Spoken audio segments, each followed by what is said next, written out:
Ben bon, pour d'abord, merci d'être là. C'est vraiment un honneur que vous soyez là.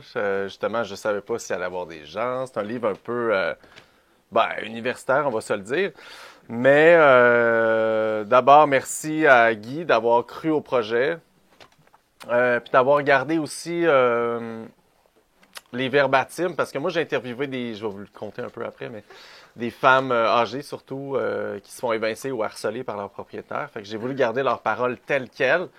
Puis c'est vraiment des verbatims en joual, en vieux joual, là, tu sais, comme si je faisais du cinéma direct des années 60, là, mais c'est ça que je fais comme travail. Fait que ça a été un processus d'édition extrêmement extraordinaire au PUM, d'une rigueur incroyable. Il y a Ignace qui m'accompagne depuis plus de 10 ans dans mes travaux ici, qui est là, merci, que je remercie, qui est mon boss aussi à l'Université de Montréal, à la faculté d'éducation permanente où j'enseigne fin de vie et approche palliative, parce que oui, je travaille aussi sur la fin de vie, on the side. Et je remercie tout le monde qui est ici. Louis, qui est aussi du Crash, mais il y a aussi Hélène qui est là, mais Louis est aussi dans le même département que Jade. Puis je voulais avoir des travailleurs sociaux parce que c'est des gens qui sont au fait de ce qui se passe sur le terrain réellement. Puis Martin, ben, je le connais depuis un bon bout, là. Puis tu as été central dans ce livre-là. Tu es cité nombre de fois, même si je t'ai anonymisé, on ne dira pas t'es où. Mais t'es là depuis tout le temps, puis tu fais un travail incroyable pour la cause du logement au Québec. Puis tout le monde ici, plein de collaborateurs, collaboratrices, Hélène avec qui je travaille en ce moment, Renaud, on est tous au sein du Crash, Myriam là-bas qui est OC communautaire. C'est des gens qui sont frontline sur la misère des aînés locataires, là, tous les jours. Fait que là, on va faire une petite discussion sans trop s'empêtrer dans les fleurs du tapis. Pas trop longue non plus, parce que j'imagine que vous avez faim aussi. Bon, mais pour commencer, je pourrais dire comment un peu j'ai fait cette recherche-là, rapidement. Après ça, je vais passer la parole à mes collègues ici pour leur dire un peu comment le livre a résonné dans leurs propres travaux. Hein, parce que, bon, Louis travaille sur le logement aussi, qui a publié un livre qui est là-bas d'ailleurs. Jade, elle est plus jeunesse, centre d'hébergement, tout ça. Puis Martin est au RECLAC, donc c'est tous les enjeux de logement, y compris RPA, etc. Donc, comment cette recherche-là a commencé? C'est que j'étais à Barcelone en 2013 dans le Barri Gothique et j'ai rencontré une madame qui tenait un café, c'était une anarchiste, qui tenait un café autogéré puis qui disait « Moi, j'amène les vieux du quartier danser sur la place publique, à la Plaça de Catalunya. » Parce que, tu sais, vous savez, c'est où la Generalitat de Catalunya dans le Barri Gothique, si vous êtes déjà allé. Elle disait, je les amène ici pour reprendre l'espace. Ils ont grandi ici. Et là, les commerces changent autour. Fait que je n'étais même pas à l'étape de on check le logement. J'étais juste, j'essaie de comprendre le déplacement indirect qu'on appelle, c'est-à-dire quand les quartiers changent puis que les personnes résidentes de longue date ne se reconnaissent plus dans le quartier parce qu'elles ne répondent plus à leurs besoins. Donc là, j'ai eu un méchant flash ce jour-là, puis j'étais tanné de travailler sur la fin de vie parce que c'est trop confrontant. Je travaille encore là-dessus, mais pas tous les jours. Puis je me suis dit, voilà un excellent sujet de doctorat. Fait que là, j'ai appelé Ignace, puis j'ai dit, veux-tu être mon directeur? Il a dit, je peux pas te diriger, mais parle à Anne-Marie Séguin, que je remercie d'ailleurs, mais qui est à la retraite, qui a été une géographe humaine incroyable, une directrice formidable, extrêmement rigoureuse dans mon parcours à l'INRS. Fait que c'est là que ça a commencé, blablabla. Puis là, après ça, ça m'a pris au moins 2 ans de terrain à travailler avec certains comités logement que je remercie. Sans les comités, ce livre-là, il n'existerait pas. Puis de toute façon, c'est le savoir des comités logement. C'est le savoir qu'ils connaissent déjà. Moi, ce livre-là, il ne s'adresse pas aux comités logement ou au monde qui vit ces problèmes-là parce que ces gens-là le savent. Mais il s'adresse aux gens qui me disent, par exemple, des juges, ouais, mais les aînés sont protégés par la loi, ça n'existe plus, ça, les évictions d'aînés. Ah, non, non, non. Parce que moi, ce que j'ai documenté, en fait, c'est une grande violence. Une très grande violence qui est cachée, qui est maintenant couverte dans les institutions de soins par la loi de 2017 sur la maltraitance, mais que dans le logement, on ne voit pas. Ça veut dire changer les serrures, appeler à chaque jour, dire « Hey, je vais te crisser dehors ». Tu vas pouvoir en dire pas mal d'expérience, Martin, parce que tu en as vu pas mal en 20 ans au comité de logement psychiatrique.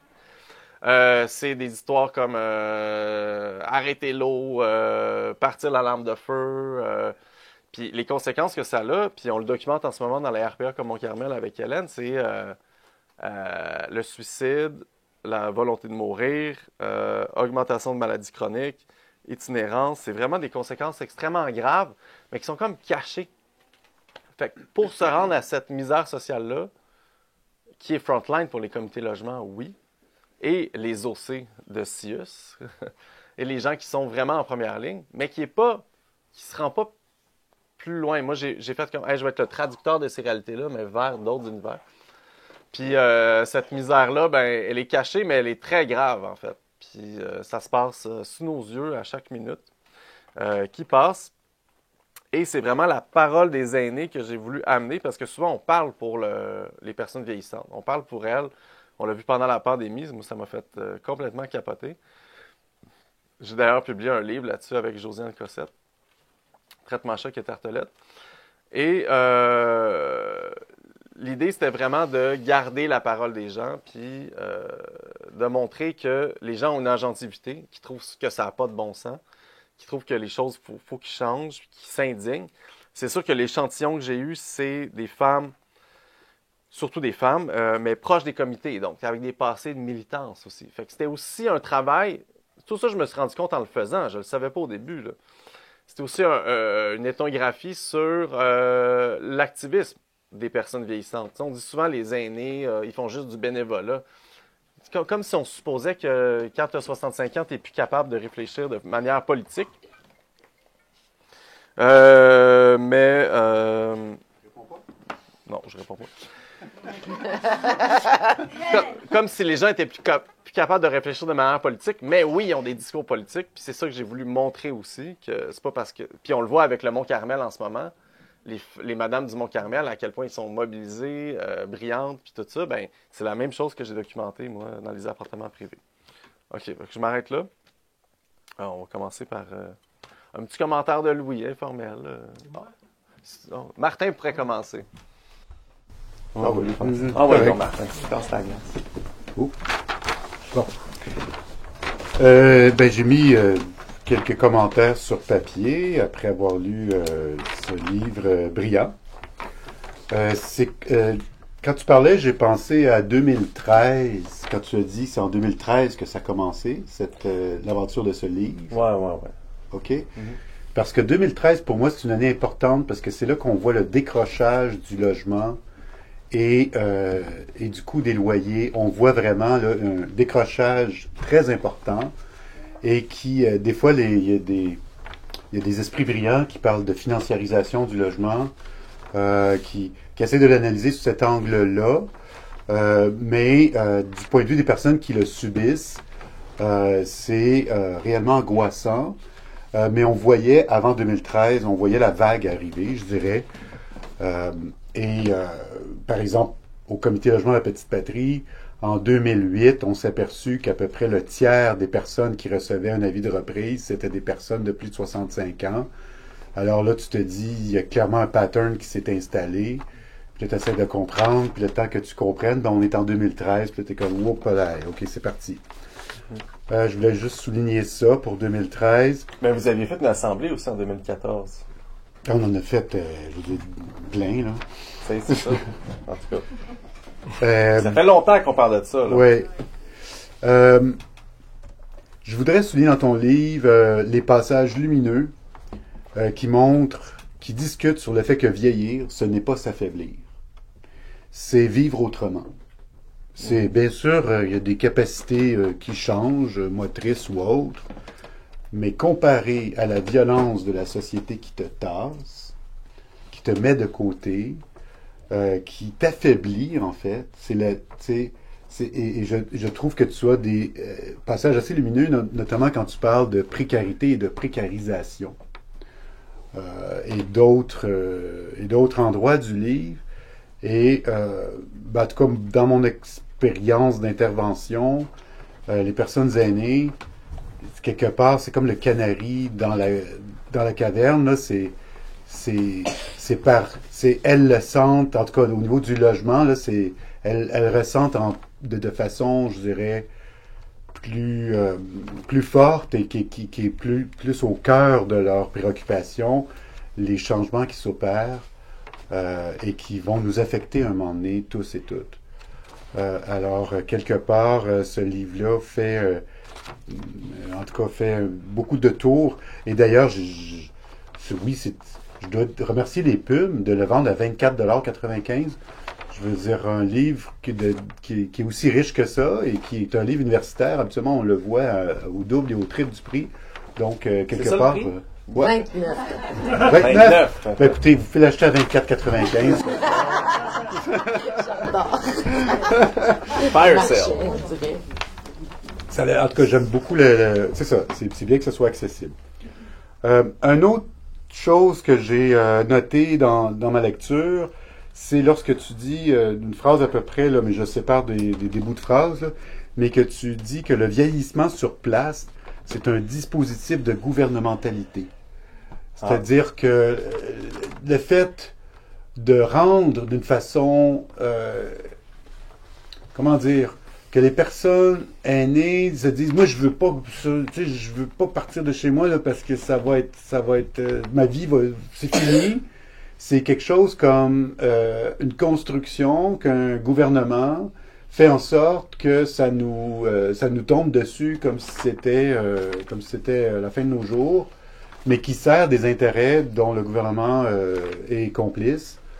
On l'expérimente, ça, c'est-à-dire, oui, c'est une réalité, bien sûr, quelqu'un qui perd son domicile et surtout de façon forcée, c'est un drame absolu, c'est une tragédie, mais non pas parce que, tu sais, changer d'endroit, c'est un drame et une tragédie en soi, c'est parce qu'on s'est arrangé, quelque part, le système qui est là fait en sorte que c'est un drame et une tragédie. Ouais, si je peux faire du pouce là-dessus, justement, c'est que toutes les politiques publiques disent il faut vieillir chez soi le plus longtemps possible. C'est ça la stratégie depuis les années 90, mais on met aucune ressource en soins à domicile. Il n'y a pas d'adaptation des logements. C'est quasiment impossible de vieillir chez soi quand on est locataire. Quand on dit vieillir chez soi, on pense aux propriétaires de maisons. Puis même là, il y a des problèmes avec les hausses des taxes, même si c'est un crédit d'impôt. En fait, la plupart des gens à qui j'ai parlé dans le livre, dans ma thèse, me disaient « Je veux pas vivre ici. Ça m'intéresse pas de vivre ici. J'aime mieux vivre ici que dans la rue. Mais ce qui m'intéresse, c'est d'être en collectif. Dans un OBNL où je sais que je vais pas me faire mettre dehors, jamais. Et comme les habitations au métro Rosemont, Paul Pratt, c'est ça? Ça s'appelle Atelier Rosemont, je pense. Atelier Rosemont. Ben bref, des OBNL, des structures comme ça où est-ce que tu peux avoir du logement collectif, voir des gens, être un peu dans la vie, pas être isolé, parce que l'isolement, c'est un quart des aînés dans les quartiers centraux montréalais qui voient une personne par semaine. Ça, c'est énorme, c'est un fléau, là. Ça veut dire que si il y a une vague de chaleur, puis tu te déshydrates, ben tu meurs chez vous. C'est ça qui se passe, là. Ça a des effets... Oui. Donc, les gens, ils veulent rester chez eux pour rester chez eux, puis pas se ramasser à, je sais pas moi, dans le fin fond de Repentigny, sans rien du tout, à mourir seul. Mais ils veulent pas tant rester dans leur logement mal entretenu, avec un propriétaire véreux, qui savent qu'ils ont une épée de Damoclès au-dessus de la tête. T'sais. Fait que le vieillissement sur place, OK, mais c'est pas une panacée non plus. C'est la parenthèse. Oui. Ben oui, il y a ces éléments factuels-là, mais aussi, ce que j'aime, c'est que ça déconstruit nos perceptions. Tu sais, on pense que vieillir, ça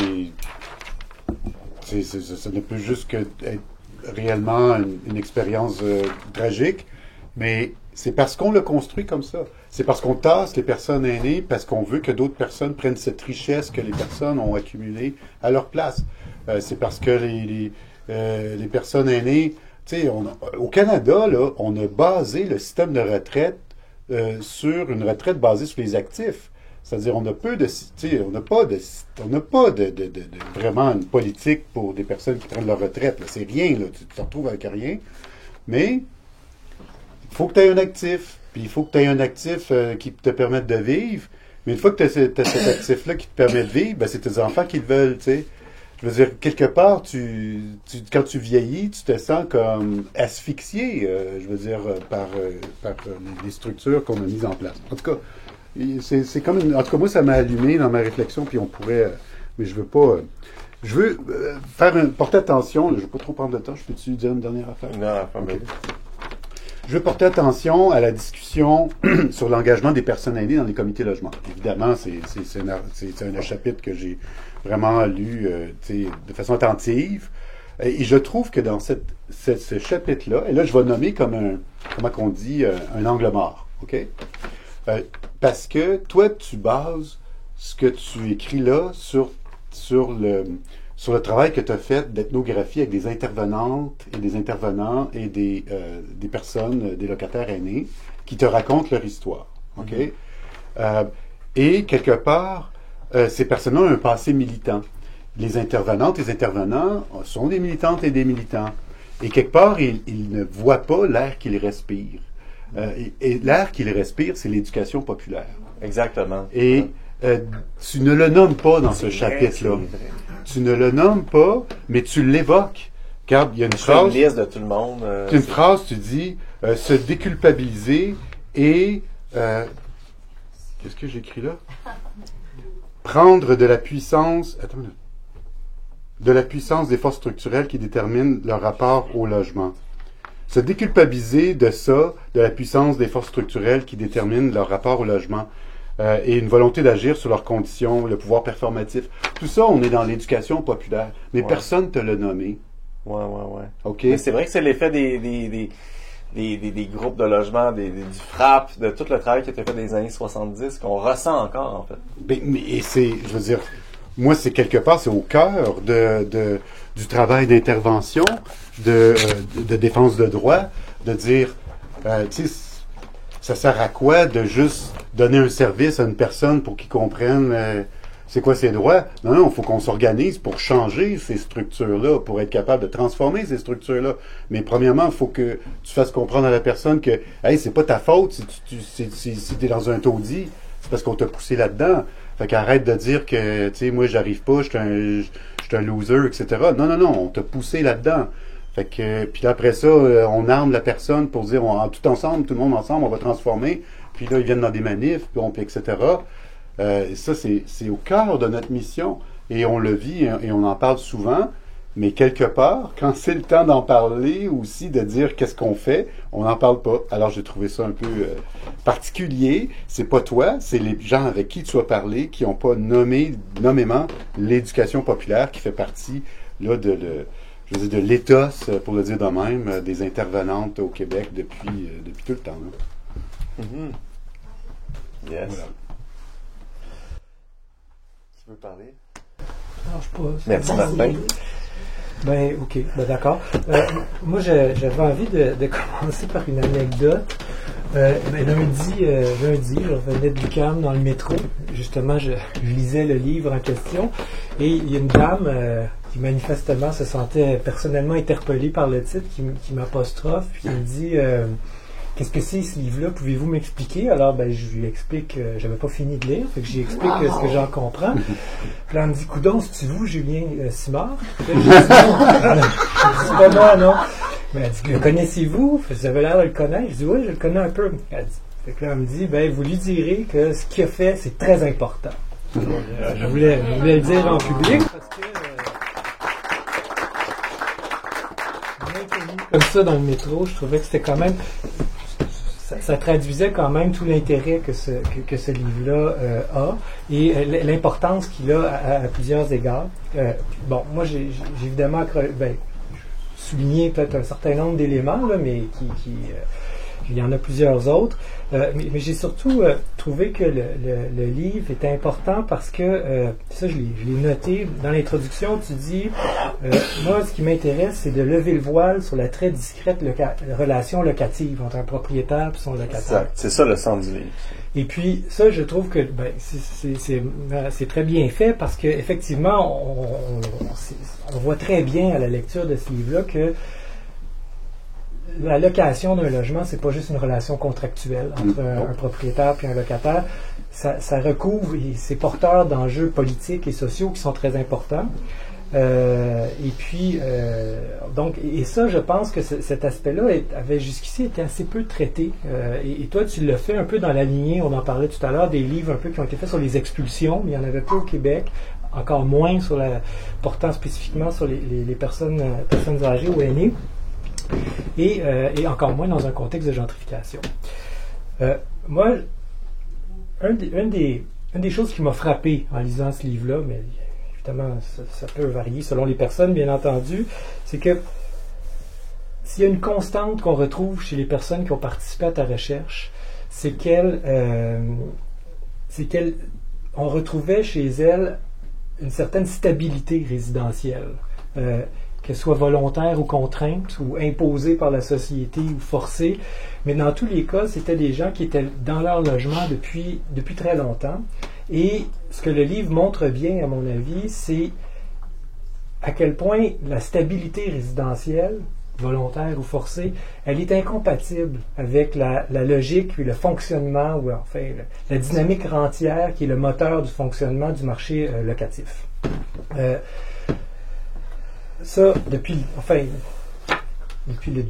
ses tout débuts, le marché locatif a jamais été très adapté à la possibilité que des gens puissent s'établir au même endroit longtemps. Et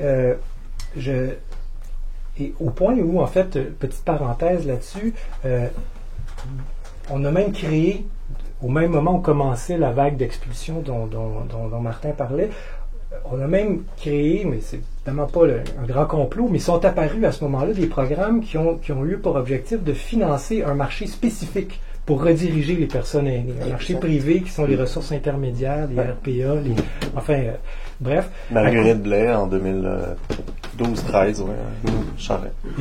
Et à mon avis, là je n'ai pas fait l'étude, mais il y aurait un lien à faire entre le début des expulsions résidentielles plus massives dans certains quartiers centraux, puis le détournement assez massif du financement public vers ces ressources privées-là qui ont eu pour effet de créer une espèce de marché dont les gens sont relativement prisonniers parce qu'on se trouve à ponctionner l'essentiel de leurs revenus. Puis il y a des catégories de logements qui sont pensés en fonction du niveau de rente qu'on reçoit, puis les gens consacrent à peu près 80-85% de leur rente pour... Enfin, bref. Mais donc un marché locatif plutôt incompatible avec la stabilité résidentielle, et particulièrement dans un contexte de gentrification où, au contraire, l'objectif, c'est, ce qu'on a vu, c'est des investissements massifs arriver dans des quartiers avec l'objectif de transformer, revitaliser, etc. Donc, ça, c'est une des choses que je voulais dire. L'autre chose que je pense que ton livre démontre assez bien, c'est l'aspect profondément inégalitaire de la relation entre propriétaire et locataire. C'est des choses qu'on savait peut-être déjà, mais je pense que l'accent que tu mets sur les personnes aînées le montre avec encore plus de force. Martin parlait de violence tout à l'heure. Ça, je pense que c'est vraiment quelque chose que la démarche aussi ethnographique permet de faire ressortir avec beaucoup de précision. Sur la dimension inégalitaire, moi je m'intéresse aux classes sociales un peu dans la vie, et puis évidemment, il y a des rapports de classe en jeu, mais il y en a un que ton livre dont tu m'as fait prendre conscience que j'avais jamais vu sous cet angle-là, parce que, bon, moi je me suis intéressé à la question des actifs comme à toute cette tendance depuis 30 ans à associer l'accès à la propriété, l'achat d'un bien immobilier comme la possibilité d'avoir accès à une rente de retraite, ou en tout cas une rente différée où on investit dans sa retraite. Ça, c'est, et donc, il y a tout un mouvement dans le financement de l'accès à la propriété qui a accompagné le désinvestissement dans le système des retraites. Puis ça, il y a un lien assez clair à faire, ne serait-ce que par le système des REER. Puis mais donc, moi, je m'étais beaucoup intéressé à ce volet-là, mais ce que je trouve que le livre évoque, parce qu'il n'y en a pas question spécifiquement, mais pour moi, ça m'est apparu très clair, c'est que ce projet de société qui vise à faire de l'accès à la propriété une façon d'accéder à des retraites auxquelles l'État ne fournit pas, ben ça se fait bien souvent au détriment des retraites des autres, d'une certaine façon. Dans la mesure où la construction d'une retraite sécuritaire ou stable pour ceux qui ont accès à la propriété, ben ça se fait au prix de la précarisation de la condition résidentielle de gens qui sont aussi à la retraite. Un jeu à somme nulle. Oui, ou enfin, à somme nulle ou négative, selon fait. Alors, voilà. Donc, bravo. C'est un excellent point. Puis, tu sais, quand j'ai lu ton livre, justement, Louis, son livre est là, Le promoteur, la banque et le rentier, qui est un excellent ouvrage d'économie politique marxiste sur marxienne, je dirais. mais qui est L'économie aussi... politique. L'économie politique. Moi, je suis aussi... moi, je m'identifie comme marxien dans mon analyse, mais anarchiste dans mes solutions, mettons. J'adore. Mais dans le sens que c'est vraiment puissant pour montrer comment tous les systèmes sont imbriqués. Puis c'est vrai que moi, j'ai parlé à des femmes qui n'ont pas pu mettre d'argent de côté pour leur retraite. Ils n'ont pas cotisé au RRQ. Ils sont dépendants du supplément de revenu garanti qui n'est pas indexé à l'inflation. L'inflation est à 4,45 SRG, il n'est pas indexé là-dessus. Il n'est surtout pas indexé à la hausse du coût des logements. Le RECLAC, dont Martin fait partie, a calculé qu'il y a des hausses, là, c'est 30, 40, 50 par année là, dans les dernières années. Les Pour le loyers ne logement. suivent jamais l'inflation. Jamais, jamais. C'est ça. C'est autour de Jeanne. Et surtout pas les rendre publics non plus. Merci à mes collègues pour les commentaires pour commencer. J'avais envie, moi aussi, de commencer avec, pas une anecdote, mais une histoire un petit peu personnelle. J'avais, moi aussi, envie de souligner à quel point ce livre-là me paraît important dans le contexte actuel. Et moi, je m'occupe de ma mère depuis 1 an maintenant. Et elle habite loin, donc je dois aller la chercher. Des fois, je me lève à 5 heures du matin pour aller la chercher. J'enseigne après. Et on essaie de la ramener en ville et c'est impossible. Donc, j'avais envie de lire ce livre-là avec l'idée que je trouverais des pistes d'explication à la situation qu'on est en train de vivre. Évidemment, je suis très sensible à la crise du logement depuis longtemps pour plein de raisons. Mais j'ai abordé ce livre-là. Oui, c'est peut-être un livre très universitaire et j'ai peut-être une grande déformation professionnelle, mais moi, je suis capable de devenir extrêmement émotive quand je lis un livre universitaire qui a pris une approche ethnographique parce que je sens les gens, je sens ce qu'ils sont en train de vivre. C'est bien écrit, c'est bien rapporté ce qui se passe et j'ai senti énormément de violence dans ce livre-là et je suis contente que cette violence-là ne soit pas édulcorée comme on a l'habitude de le faire au Québec. Et particulièrement, je suis très sensible aussi depuis la pandémie au fait que j'aime bien rappeler à quel point le Québec, comment on traite les personnes vieillissantes, ça fait tache dans le décor. Hein? On est une province qui place les personnes vieillissantes à un pourcentage beaucoup plus élevé que partout ailleurs. Donc, on a vraiment un souci, il y a quelque chose. Et pour moi, ce livre-là, c'est... Peut-être que ce n'est pas un outil pour les comités de logement qui font leur travail militant depuis longtemps, mais je trouve qu'il y a énormément de pistes là-dedans à explorer, et pour des chercheurs, et pour des citoyens, pour être sensibilisés à certains enjeux.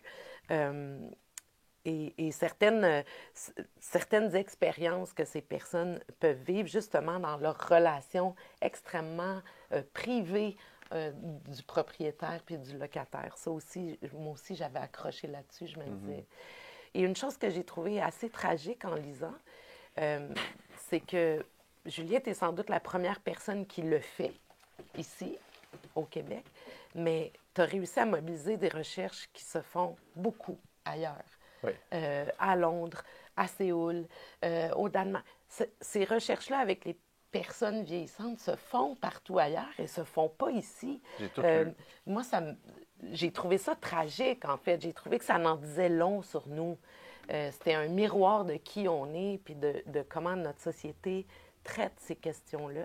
Donc, je trouve que pour ça aussi, il y a une grande sensibilité qui peut être découverte à lire ce livre-là. Et évidemment, je ne peux pas passer à côté du fait aussi que tu as eu une attention particulière pour les stratégies de résistance de ces personnes-là.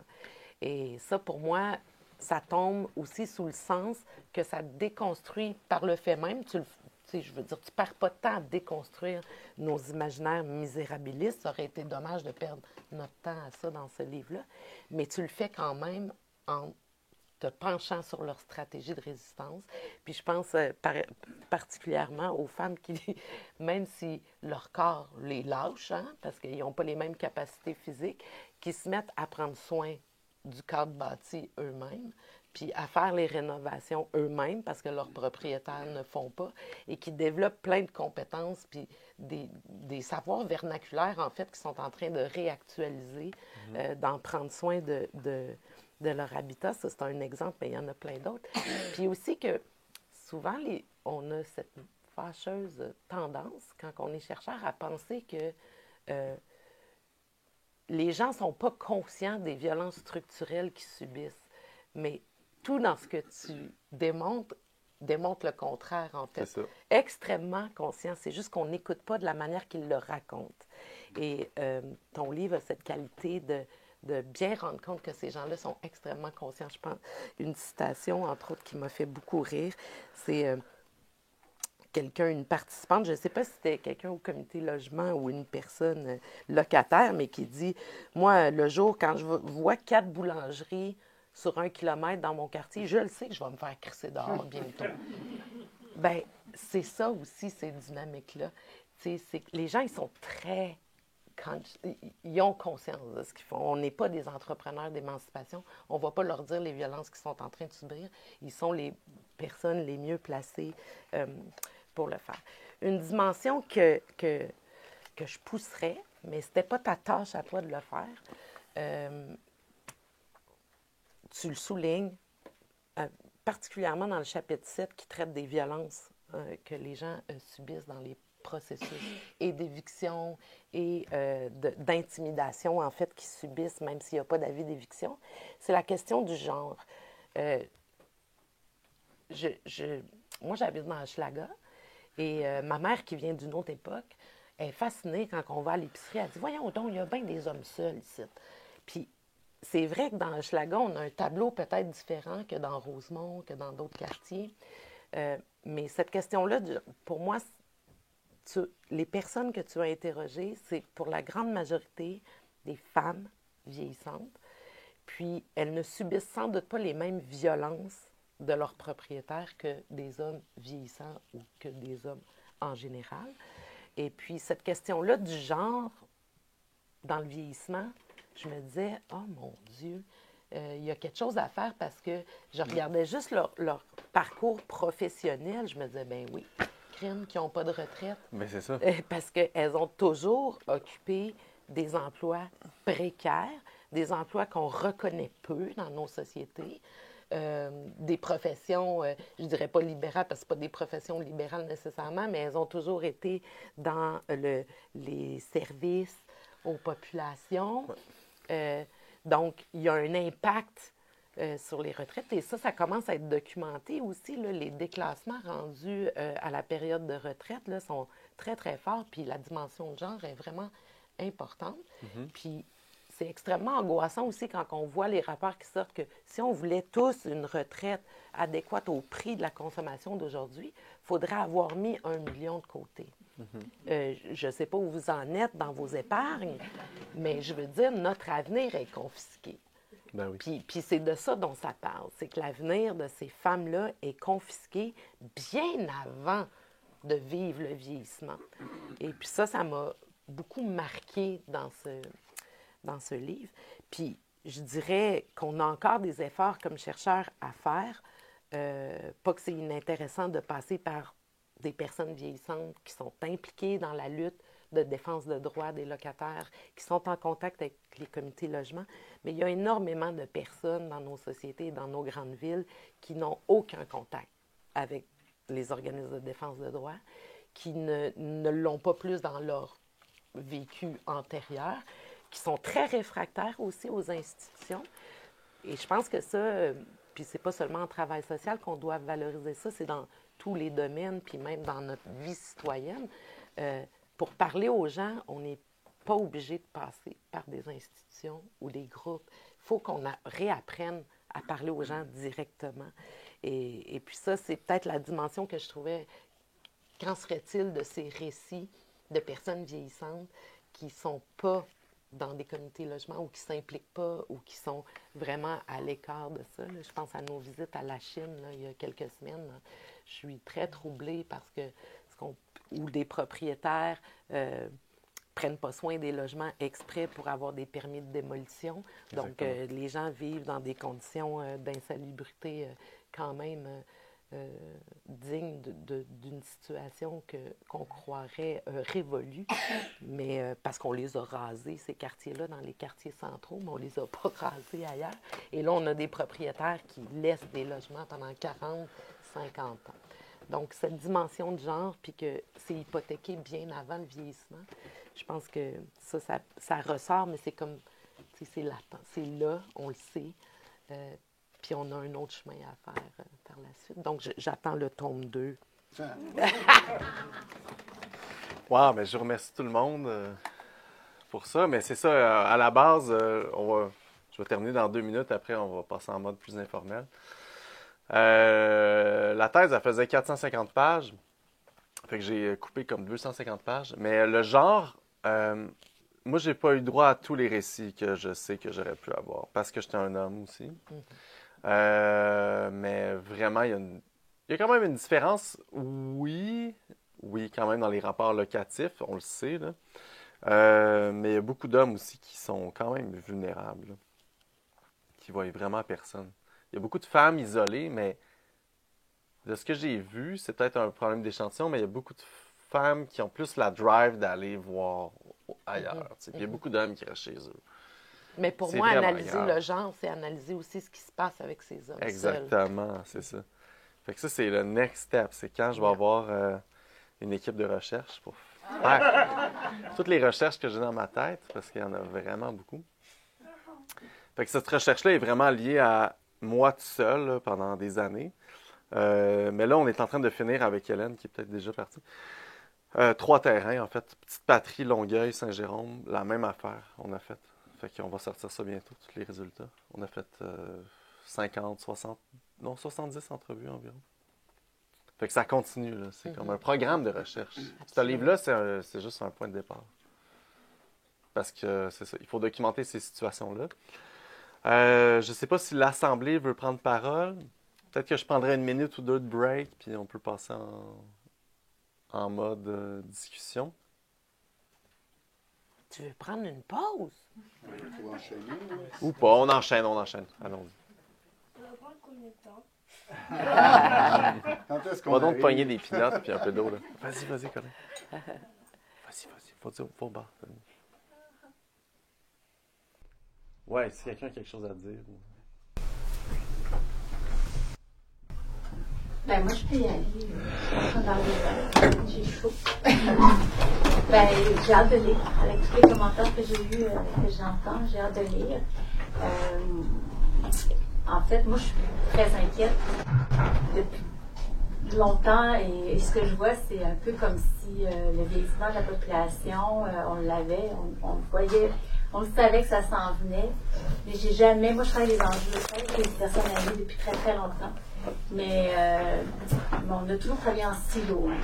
Fait que l'enjeu logement, c'était comme en parallèle tout ça, et j'ai jamais vu autant d'acteurs tout d'un coup faire un consensus de dire on est à minuit moins une, on va tous être vieux dans 20 ans avec les personnes aînées qui sont là, puis comme société, on n'a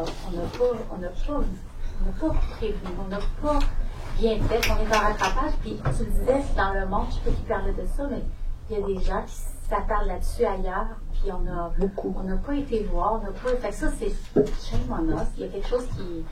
On a eu des gouvernements qui vont, en fait, vraiment, là, moi je suis très inquiète. Puis, inquiète parce que là, ils ont mis dans la rue, ils les avaient mis en perte d'autonomie. Moi, je me souviens, là, avant la COVID, avant la pandémie, déjà, le soutien à domicile, je faisais des liens avec les organismes en itinérance. Parce que ces gens-là n'avaient pas de maison, mais il y avait déjà des enjeux de perte d'autonomie grave. Ils décidaient de soutien à domicile, quand on n'a pas de domicile. En tout cas, merci. Parce que je pense que là, il faut en parler. Puis, je sais pas où j'ai écouté ça, mais j'ai aussi écouté l'entrevue ce matin à STBL, là, parce que tu étais là. Avec Richard. Avec Richard, oui. Là, je pense qu'il va falloir regarder les multiples stratégies. Puis, tu sais, j'aime bien que tu nous amènes à le milieu locatif, parce que des fois, tu sais, on a entendu les RPA et les services, mais Moi, je suis dans le sud-ouest, puis les RPA, il y en a presque pas. Les OBNL, ils n'ont pas de service. Mais c'est un modèle. Les modèles Harmonie, Résidence Harmonie d'OMHM, c'est un autre modèle. Les résidences, tu sais, je veux dire, je pense qu'il y aurait comme en tout cas, regarde, moi, je travaille là-dedans, j'ai de la misère à comprendre encore. C'est tellement compliqué. La SLDN, là, l'Office municipal, c'est le SLM, c'est les résidences Harmonie. C'est pas pareil. Savez-vous la différence?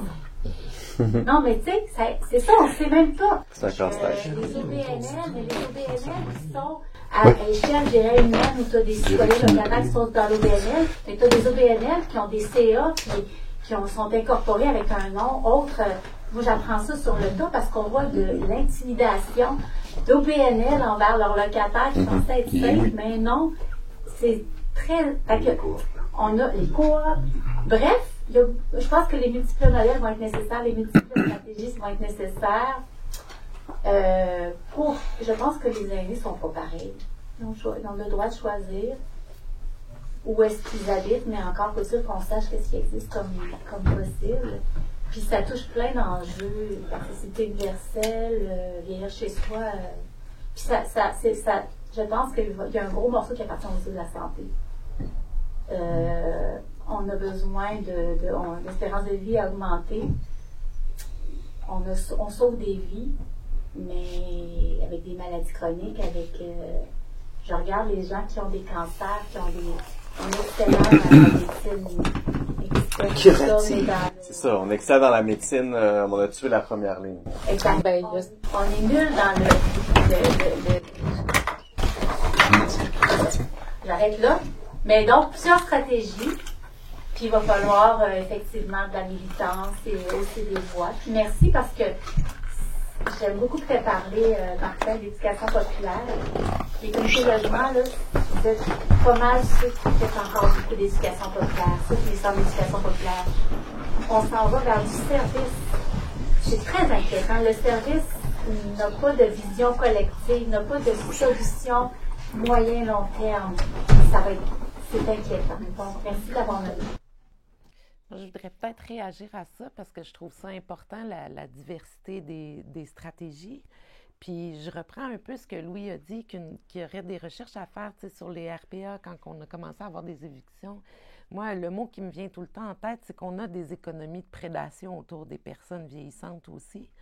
Et puis, je m'interroge beaucoup, souvent les solutions dont on parle, c'est encore comme si c'était des personnes à prendre à la charge, qui n'apportaient pas quelque chose d'autre. Puis moi, j'avais vu je me souviens pas, je suis désolée, je me souviens pas du reportage parce que vu que je prends soin de ma mère, je m'interroge beaucoup sur mais qu'est-ce qui est valorisé pour l'intergénérationnel au Québec? Eh bien, rien. Niette. J'ai fouillé, là. J'ai demandé à mes collègues qui travaillent en géronto-social. Rien. Puis je suis là, c'est quand même fou comment, lorsqu'on pense à des solutions, on pense encore à la mise à l'écart. Au lieu de valoriser des modèles, par exemple, plus collectifs.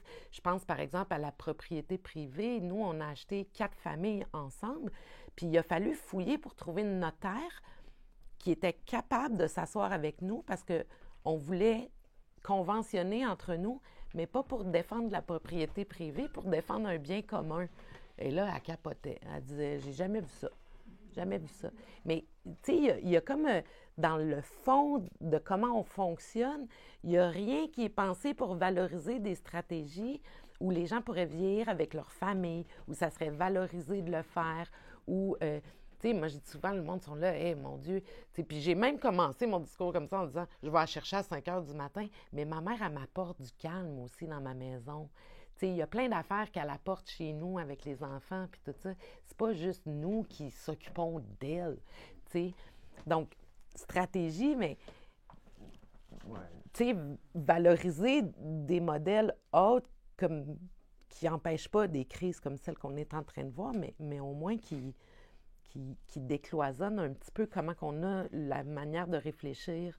Tu sais, on a tout le temps enfermé au Québec les populations qu'on ne voulait pas. C'est ça notre histoire, là. Il y a une histoire d'enfermement ici, là.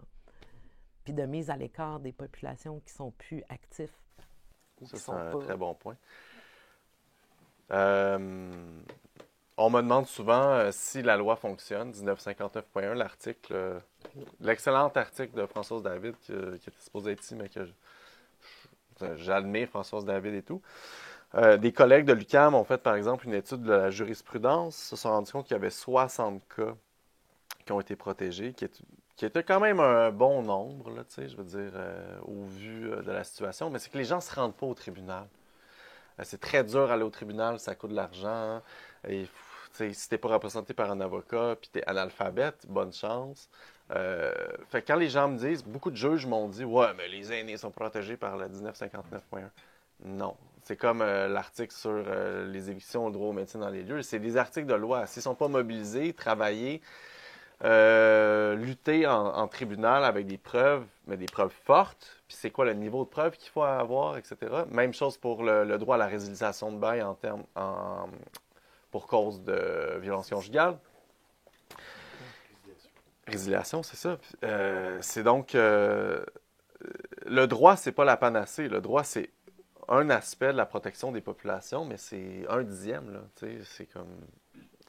Au Québec, on a un gros problème, là.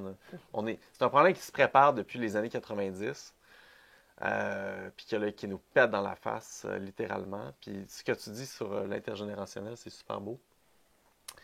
Puis, en fait, les acteurs en ce moment, c'est plus les municipalités qui vont permettre notamment les habitations accessoires. Tu sais, mettre, c'est ça, une petite cabane en arrière dans ta cour, etc. En ville, par contre, ça va être plus compliqué parce que le cadre bâti est tel, il est vieillissant. Lui-même, le cadre bâti est vieillissant. Bien honnêtement, je ne sais pas ce qui va se passer. Ce serait ça ma conclusion. Il faut construire 50 000 unités de logement social selon le FRAPRU. Je salue Stéphanie qui est là du FRAPRU. Il aurait fallu les construire il y a 10 ans, ces unités-là. Les besoins impérieux de logement au Canada, c'est 320 000 ménages environ qui sont dans des situations de logement très, très problématiques. Donc, c'est une crise humanitaire. C'est ça qu'il faut comme se rendre compte à un moment donné, c'est que c'est une crise de niveau humanitaire onusien, là, tu sais. Puis les gouvernements, la CAQ, je vais la nommer, mais ils sont visiblement très corrects avec le niveau de souffrance qui est vécu. On se souviendra de la déclaration de la ministre Duranceau la semaine passée sur les maisons de chambre. Pour femmes victimes de violence conjugale, ça coûte trop cher, la porte. Donc, en partant avec ce gouvernement-là, il faut se dire, tu sais, on nous dit souvent, oui, mais allez au gouvernement. Le gouvernement, il sait tout déjà. On leur envoie des mémoires sans arrêt. C'est comme un trou noir, le gouvernement. Comme chercheur, je me sens comme lancer des choses dans un trou noir. Parce que, whoop, on lance, puis ça disparaît. Ils s'en foutent, je m'excuse. Là. Mais la SHQ sait les données qui sont dans mon livre. Le ministère des Affaires municipales le sait. Tout le monde le sait. Le ministère de l'Habitation, le ministère des Aînés. Tout le monde le sait. C'est un choix politique. À un moment donné, versus cette situation-là, il va falloir faire des choix de mobilisation sociale pour dire ça suffit. C'est tout. C'est ça ma conclusion sur le constat que j'ai fait dans mon livre. Je ne sais pas s'il y a des gens qui ont d'autres choses à dire. Oui, il y avait des mains, oui. Oui, j'ai l'impression qu'on a touché plusieurs problématiques, des problèmes, aussi des problèmes avec des programmes, des politiques. Et j'ai l'impression aussi que l'ethnographie est une bonne fenêtre pour permettre d'avoir cette vue d'ensemble assez profonde et pénétrante.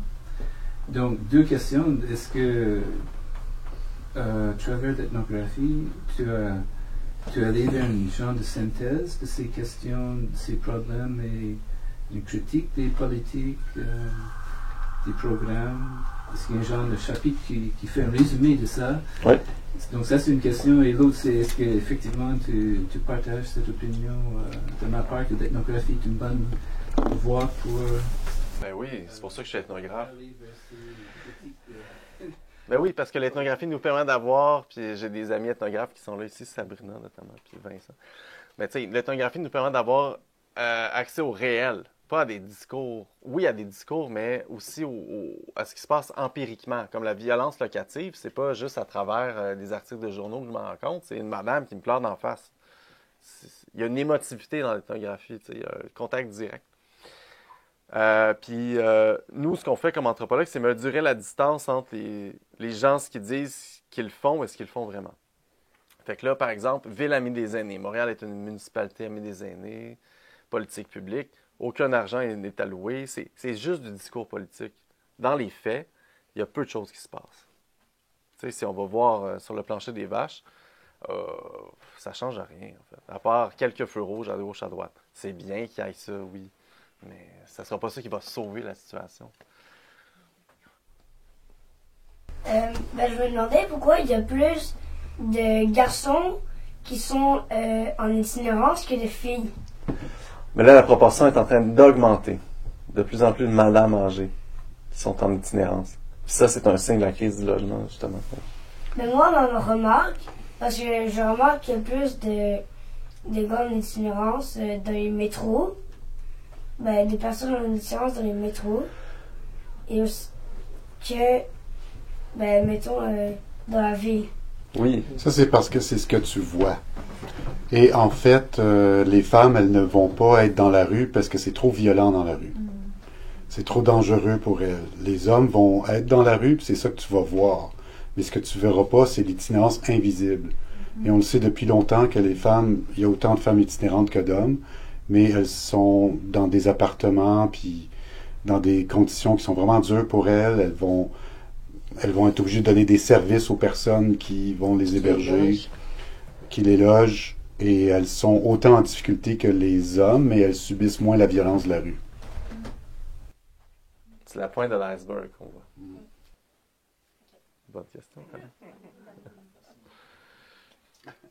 Peut-être rajouter sur l'ethnographie, là.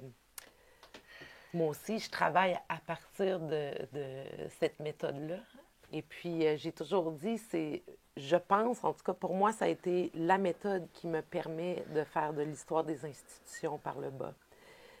Puis le discours politique, les politiques publiques, tout ça, c'est là qu'on peut voir comment, et ça peut être avec des praticiens, hein, ça peut être avec, j'ai des collègues qui travaillent beaucoup à l'analyse avec des professionnels qui sont en intervention ou qui vont. Moi, je travaille plus avec les populations qui vivent la marginalité urbaine, mais c'est vraiment on peut s'en servir pour explorer ce que vivent les gens simplement et s'en tenir à ça, ça serait aussi très louable. Moi, je me nourris beaucoup de ce type de recherche, mais on peut s'en servir aussi pour mesurer, si on veut, les effets de violence des institutions, très empiriquement, très concrètement dans le quotidien des gens. Donc ça, je pense que c'est vraiment... et c'est des méthodes qui, selon moi, doivent être revalorisées, qu'on a perdu de vue, quand même, de manière plus... de la recherche, je dirais, plus mainstream. On a perdu de vue ces méthodes de recherche-là. Elles sont aussi pas compliquées à valoriser devant les comités éthiques. Moi, j'ai jamais eu de souci avec les comités éthiques. Mais souvent, on va décourager les jeunes chercheurs d'utiliser des méthodes comme ça par leur complexité éthique ou prévoir ton entrée sur le terrain, ta sortie, comment tu fais. Ma première recherche en soins palliatifs, on me l'avait refusé. C'était un primatologue qui me l'avait refusé. J'en revenais pas. J'étais comme, tu travailles avec des singes. Je veux dire, puis je me suis battu, puis j'ai réussi. Ben oui, mais c'est ça. Oui. Ça marche. Puis on a besoin de ce type de recherche-là, parce que justement pour savoir c'est quoi les effets de tout ce qu'on fait depuis 30-40 ans maintenant. Peut-être juste pour clarifier, je me demandais si Julien était arrivé avec une synthèse de ce qu'il aimerait voir changer. Dans ta conclusion. Ses propres suggestions de politique. Il y a des pistes dans la conclusion. Il y a des pistes, mais très rapides. Puis peut-être qu'on pourrait terminer là-dessus, puis après ça, passer à autre chose. Mais je voulais pas faire un essai, justement, problème-solution. Je voulais vraiment faire un truc cinéma direct, comme les ONF dans les années 60. Là, genre. C'est ça le discours des gens, c'est ça qu'ils vivent. Voilà, faites-en ce que vous voulez. Je vous donne les outils pour réfléchir vous-même. Puis moi, je ne vais pas vous imposer mes décisions, mes choix. Mais si tu me demandes c'est quoi moi, je pense pas que les gouvernements, que ce soit le CAQ ou le PQ ou ce qui s'en vient, va régler le problème. la crise du logement, Engels a écrit un livre en 1872 qui est intitulé « La crise du logement » qui dit exactement les mêmes choses qui se passent en ce moment. Tant qu'on va être dans le même mode de production, on va vivre les mêmes problèmes. Donc, les solutions, oui, ça peut être des politiques à gauche, à droite, des plasters, mais tant qu'il n'y aura pas une transformation de la façon qu'on produit la société, ça, c'est pas juste les marchandises, mais c'est comment on produit le social, comment on produit les gens, comment on produit les institutions. Puis ça, je reprends ça de David Graeber, entre autres. Mais comment on fait la reproduction sociale, ça, c'est-à-dire comment on prend soin des gens, en fait. Le système actuel va frapper un mur avec les changements climatiques. Okay? Ça va être une crise humanitaire sévère. Là, on va être obligé de s'organiser nous-mêmes, en fait. C'est ça qui s'en vient. Les gouvernements vont back et out. C'est ce qu'ils ont fait pendant la pandémie. Ce qui s'est passé pendant la pandémie, c'est le miroir de notre futur. Donc, il faut se préparer à ça nous-mêmes, sans attendre après Québec, Ottawa. Si Pierre Poilievre est à Ottawa, puis le PQ est au Québec, peut-être que le PQ va faire une meilleure job que la CAQ en matière d'habitation. Je pense que oui. Mais si Pierre Poilievre est là, on n'aura pas de financement fédéral. Donc, qu'est-ce qu'on fait? On attend encore 15 ans pour que les aînés de 85 ans puissent avoir un toit puis pas qu'ils se ramassent dans la rue. Qu'est-ce qu'on va faire? C'est ça ma question. Je n'ai pas nécessairement de réponse toute faite. Mais c'est plus une invitation à pas attendre après les gouvernements, en fait. Parce que ça ne va pas arriver. Ça ne va pas arriver à l'échelle dont on a besoin. On aurait besoin de 50 000 logements sociaux demain matin. C'est pas ça qui s'en vient au Québec. On parle de 2000 à peine là, pour l'année qui vient. Là, même pas. Fait que les besoins sont immenses. Une charte des locataires qu'on ne sait pas trop comment ils font. Ouais, là, ils veulent faire une charte, un registre des loyers que tous les gouvernements ont refusé jusqu'à maintenant. Bien, c'est ça. Fait que les transformations législatives, OK, je veux bien, mais la temporalité de ces transformations-là et l'ampleur des problèmes qui arrivent avec la vitesse qui arrive, c'est une collision, en fait. Fait que la collision, elle s'en vient. Fait que quand la collision va arriver, faut être prêt. Il va falloir être prêt, puis pour ça, il faut s'organiser.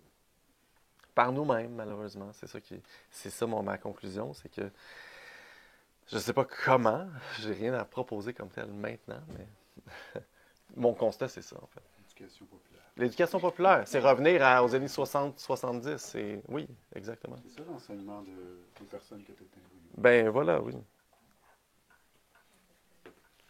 L'éducation populaire, on est capable de s'organiser nous-mêmes, on connaît nos besoins, puis la façon de répondre à nos besoins. Mais ça n'empêche pas de continuer la lutte sur le front législatif. QS veut changer les critères sur la loi 1959.1 sur l'article. C'est très bien, il faut les descendre à 65 ans, 5 ans d'occupation. C'est excellent, il faut le faire. Mais c'est pas ça la panacée, ça ne va pas changer la relation locative que moi j'ai documentée dans mon livre, où des propriétaires appellent chaque jour des locataires pour dire quand est-ce que tu t'en vas, quand est-ce que tu t'en vas, quand est-ce que tu t'en vas, malgré qu'il y a une loi qui les protège théoriquement. Je veux dire, il y avait une autre question. Il y avait une autre question, oui. J'ai une question, peut-être en néophyte, il y a d'autres gens ici. Est-ce que le modèle d'acquisition d'utilité sociale est quelque chose d'explosé dans le logement? C'est drôle, on en parlait un matin avec Richard à son émission. Puis je sais pas si toi tu connais un peu. Peut-être tu peux en parler, je te donne la parole. C'est une très bonne chose, oui, justement. Ça permet de... je fais une intro puis je te passe la POC. Ça permet un peu de se décentrer justement du financement provincial. Vas-y Louis, c'était game. Oui, en fait, il y a de plus en plus de projets qui s'organisent autour de ça, mais ces projets-là rencontrent bien souvent le même obstacle que n'importe quel projet de logement social peut rencontrer, qui est celui du financement. Parce qu'une fiducie d'utilité sociale ou une fiducie foncière, c'est un organisme sans but lucratif qui se constitue puis qui va se porter acquéreur ou qui va se faire donner un terrain sur lequel on va construire des logements, mais on va séparer la propriété du terrain de celle des immeubles de façon à protéger, disons, les immeubles en question dans lesquels il y aurait des logements de la spéculation. Mais après ça, le principe est intéressant, mais l'obstacle, c'est toujours le même. C'est comment est-ce que tu accèdes aux fonds qui te permettent soit d'acquérir le foncier et de construire ou d'acquérir du déjà construit pour le convertir en fiducie d'utilité sociale. Il y a un projet en ce moment dans Huntsic, en fait, sur les anciens ateliers de Louvain-Est. Mais ça fait 8 ans, je pense, que ça a commencé. Mais c'est une formule qui est fort intéressante, mais il faut trouver une façon de les financer, en fait, ou en tout cas ou d'autres moyens, mais l'enjeu, c'est toujours au départ de comment tu retires le terrain ou les bâtiments du marché pour ensuite en faire ce que tu veux. Puis il y a des collectifs d'individus privés aussi qui le font. Je sais qu'à Sherbrooke, il y a eu une gang qui l'ont fait. Et le cadre bâti est protégé de la spéculation. Ils n'ont pas le droit de chacun revendre leur appartement à la valeur marchande. Ils doivent le revendre. C'est ça, puis il y a même une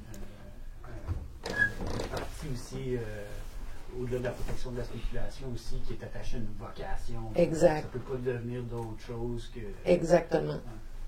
La plus grosse, à ma connaissance, est en banlieue de Burlington, dans le Vermont. Elle a été créée par Bernie Sanders quand il était maire de Burlington, justement. Puis il y en a beaucoup en Europe aussi. Mais c'est des individus. Mais ça, c'est une solution vraiment à privilégier totalement, en fait. Est-ce que ça va donner 50 000 unités demain matin aux aînés qui en ont besoin? Non.